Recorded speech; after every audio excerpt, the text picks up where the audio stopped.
Did you ever get in your car and try to start it and nothing happens at all when you turn the key? Car won't start. I'm turning the key. It's doing nothing. You're wondering, is it my battery? Is it my starter?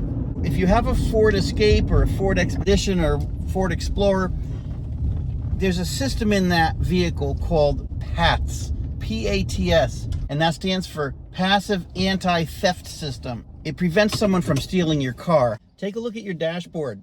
You know how when you turn your key on, all those lights go on your dashboard, and then after a few seconds they go out. Look for one that's not going out. Look for one that's flashing. And the one that happens in my car, it's a little red diagram of a car and a lock. That means your passive anti-theft system has been engaged. So it's not recognizing your key and it thinks you're trying to steal your own car. How do you get around it?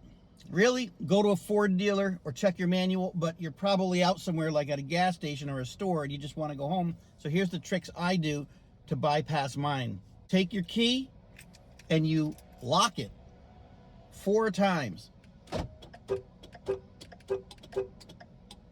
Now you hear that clicking? Sounds like a blinker's going off. Once that happens, I put my key in and it starts. See that? I bought my Ford Escape used and it came with a remote start already installed in it, but I never had the fob for it. So what's happening in the case of my car, when I click that lock button 4 times, my remote start is searching for the signal to start the car, which I can't provide it. However, that's the time that I can put the key in the ignition and the car will start.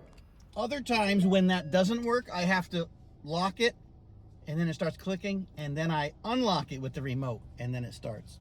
You never know which way the tricks are going to work, but that, of all the tricks I've tried, that gets me back on the road the most. What other things can you try if your car doesn't recognize your key?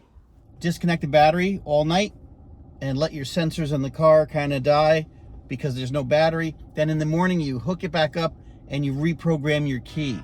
You might need the original key that came with the car, which I never had.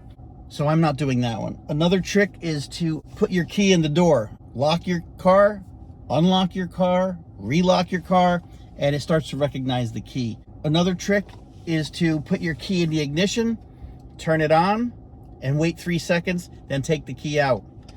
Put it back in, turn it on, wait for 3 seconds, and then take it out. And you do that 3 or 4 times until the car recognizes the key. All of these tricks might work, and sometimes they don't. Another thing to remember is the passive anti-theft system, it's kind of on a timer. Somewhere between 2 minutes and 8 minutes, it'll just reset itself and you'll be able to start your car. So you're not really stuck for more than about 8 minutes. Put your windows down if it's hot because that'll work even though the car doesn't start. Everything else will work, right? The radio, the lights work, but it's not starting. I had this intermittent trouble with my car for about 6 months before finally none of those tricks that I just showed you would work anymore. The Ford dealer eventually had to replace the transceiver in my ignition and also the entire instrument cluster. I also had him remove the remote start that I didn't have the fob for. $1,200 later, my car starts every time. But I hope some of these tricks might get you on your way until you can get to a Ford dealer or consult a mechanic. Happy motoring.